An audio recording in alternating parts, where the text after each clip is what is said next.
Aujourd'hui, avec ce qui est arrivé, ces 14 à Kidal, je crois que la France, si elle a encore un peu de dignité, elle va se taire pour toujours. Je crois que l'Occident va aussi se taire pour toujours sur les débats en ce qui concerne la montée en puissance de notre armée. C'est-à-dire que si seulement tout s'était déroulé normalement, on avait eu les emprises normalement sans escarmouche, on aurait encore du temps devant nous à combattre l'ennemi. Mais en réalité, ils nous ont offert, sur un plateau d'or, en abandonnant Kidal, ils nous ont offert sur un plateau d'or d'abréger, la possibilité d'abréger un combat qu'on aurait pu faire plus tard. Là, on a abrégé parce qu'ils nous ont offert Kidal en pensant qu'on va s'embourber, on va se noyer. C'est une bénédiction de Dieu. Donc je crois que l'os va être digéré parce que je crois qu'il est à moitié déjà digéré.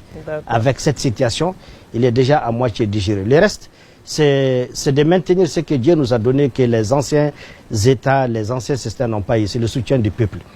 Et si Kadhafi, par son âme, envahit les soutiens des Libyens, peut-être que la Libye ne serait pas tombée. Si Sankara avait eu le soutien de Burkinabé à l'époque, peut-être qu'on serait parti. Mais Dieu est le meilleur planificateur. En tout cas, les Maliens, il a fallu que la France amène son projet de terreur, de tuer tous les Africains, quand il y a eu la mort partout.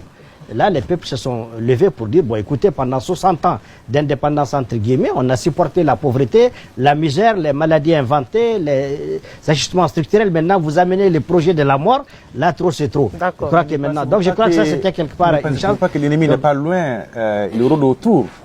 Oui, c'est clair qu'aujourd'hui, c'est une coalition de mafia internationale qui a été de fait à Kidal. C'est beaucoup d'enjeux, c'est beaucoup d'intérêts. C'est le lieu de joindre ma voix à cette docteur pour féliciter notre partenaire aujourd'hui. Le Mali n'est pas en autarcie. Aujourd'hui, l'Occident, la France ont perdu leur humanité. Aujourd'hui, c'est le Dieu profit. Cette question des droits de l'homme, entre guillemets, n'existe pas chez eux. Il n'y a pas de droits de l'homme.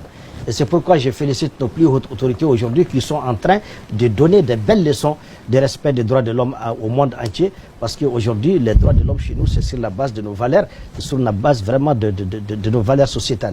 Donc aujourd'hui, il n'y a pas de doute qu'il y a un message fort qui est parti de Kidal à l'endroit de l'Occident, à l'endroit de tous les ennemis, pour leur dire faites attention. Ce qui se joue au Mali aujourd'hui va influencer la géopolitique internationale, ça va influencer le Sahel et ça va être vraiment une raison de dire qu'on a fait le bon choix de créer l'Alliance des États du Sahel comme une alternative à ces caisses de résonance régionales qui sont la CEDEAO, l'IOMA et tout le reste là. Et d'ailleurs, bon débarras avec tout ceci. Merci. D'accord.